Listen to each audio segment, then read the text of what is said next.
Now, there's four huge problems which I'll outline. First of all, it does break the law.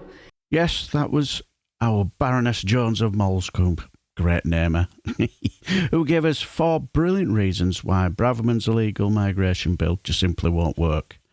But hello, Len, I do hope you're all well, and hope you had a fantastic weekend too. Yeah, I'm sorry, no content yesterday, but I was gallivanting up to Valley Parade to witness our Scottish bagpipe Messi, Jamie Walker, banging the winner, and we now have a lead to defend in the second leg, but unfortunately it's a bit of a bogey ground. We've not won then since 1985, so could be tight. But anyway, enough of my bantams blathering, and let's get into this superb speech. During last week's illegal migration bill second reading in the House of Lords, Baroness Jones of Moulsecoomb absolutely ripped apart this utterly cruel and unworkable Braverman Bill. Enjoy, my friends. My lords, this is a government to divide and rule, and although it hasn't had many successes over the past few months, I think it has been moderately successful in that. They attack the lefty lawyers and the judges who uphold the law, and they attack environmentalists with their common sense demands, ensuring a safe, secure future for planet and people. But above all, they attack the immigrants, the foreigners, because they hope it will win them votes. Well, I'm afraid it's not, and I would have thought, judging on the local election results last week, you would know that your policies are not popular anymore. And this bill is one of the worst. It's actually been in a constant stream of slurry of bad bills. And it really does need to go under. And I will be voting for the fatal motion. I understand where Labour's coming from with their idea about improving it. But if we push it back today, it cannot come back for 13 months. And I think that it's worth doing that because who knows, this government could be out of power by then. And Labour obviously wouldn't bring in anything like this. Now we all know about what Labour lords and why they didn't throw this bill out. It just seems to me that they're just doing a bit of dirty politics and to make this government own their own mess. And not only heard Phil from different bodies say similar reasons, I also heard someone from the podcast, is it Oh God What Now, saying practically the same thing. Now, don't get me wrong, do I like it? No, because I get the feeling the ones who suffer most are the most vulnerable. But I do understand the reason why they did it, because it reminds me of a bit of a film. You ever seen a very British coup? You know, where we've got a socialist Labour government with a socialist Prime Minister, Harry Pickering. And in the part of a scene, he's going to be late for a power workers meeting, and his chancellor asks him, use the phone to notify him we're going to be late, and he says, don't trust those things, never know who's listening. And he said, well, you've had reassurances that nobody... Well, the Americans seem to know everything we do. And she goes, say the CIA are listening. Well, it's what I would do. But I'm a low-down scheming bastard, and it takes one to know one. So, in a way, I understand. But anyway, let's continue with this fantastic, brilliant speech. Now, there's 4 huge problems which I'll outline. First of all, it does break the law. And it's not just that this government is out to break the Geneva Convention and the UN's Universal Declaration of Human Rights, both of which Great Britain was founding signatory of. It isn't just that the government is trashing a British tradition of welcoming those fleeing war, terror and persecution. It's the ecstatic glee with which the Home Secretary watches the building of barracks in Rwanda and dreams of locking up those who've committed the crime of being desperate and vulnerable. And of course, Theresa May pointed out that we'd be encouraging crimes. She said, we're shutting the door on victims being trafficked into slavery here in the UK. The UNHCR has commented to say it's profoundly concerned by what the UK government is doing. It would be a clear breach of the Refugee Convention and would undermine a long-standing humanitarian tradition of which the British people are rightly proud. So it breaks laws, international and domestic, so much for the party of law and order. Absolutely. Yep, so much for the party of law and order. Yeah, I also agree about the leaky suit, but, you know, practically orgasming, gushing over them buildings of barracks. You know, totally agree. But let's put aside for a moment the humanitarian considerations in this bill. Even though the bill is cruel, it's inhumane, just plain nasty, and will inflict pain and suffering on thousands of people. So let's be practical. It won't work. The whole bill is quite dubious in the way that it's going to be operated.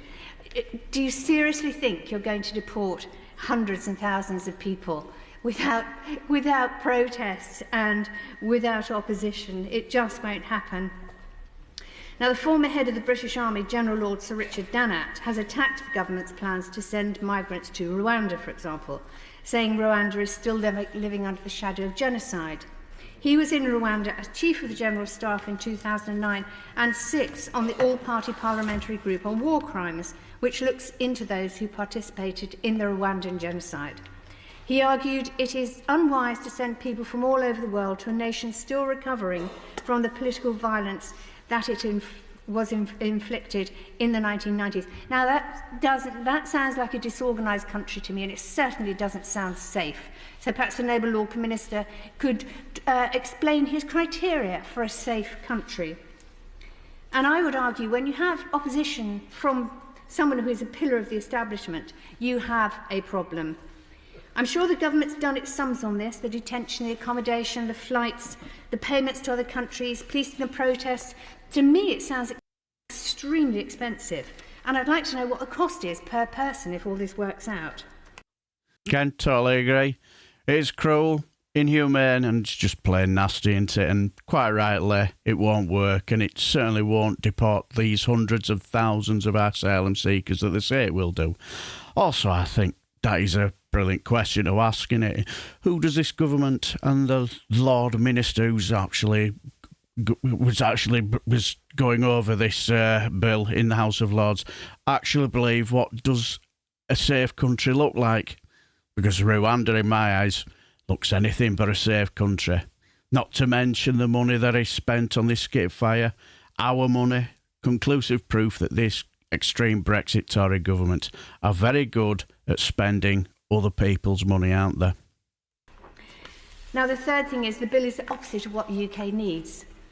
Because these asylum seekers could be a drain on resources, but only if your country isn't short of 1 million workers, which we are. And these immigrants are only a burden if you don't let them work and pay taxes. And do they, in fact, cause longer queues for the NHS in hospitals and GP surgeries?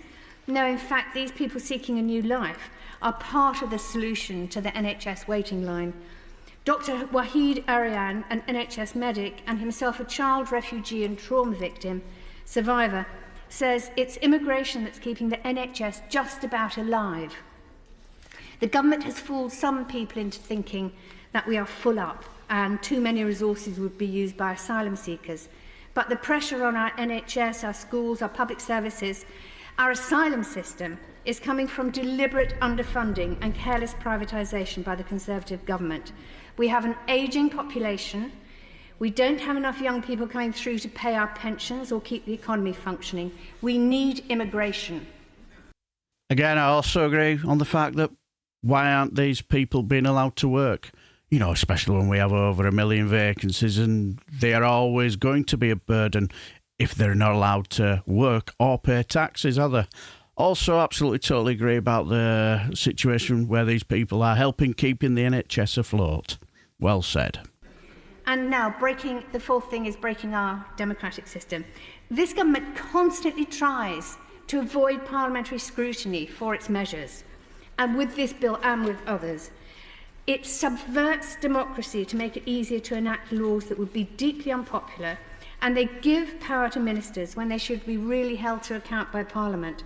We've had this argument several times, many times over the past few years, with more and more skeleton bills coming through that allow ministers incredible freedom to decide for us all.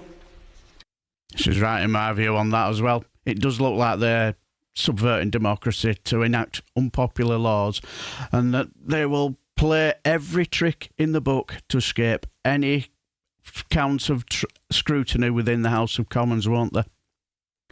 Now, the BMA has said a single, fair, humane and effective refugee system is needed in keeping with our obligations under international humanitarian and human rights law, including rights to necessary and appropriate health care, irrespective of an individual's route into the UK.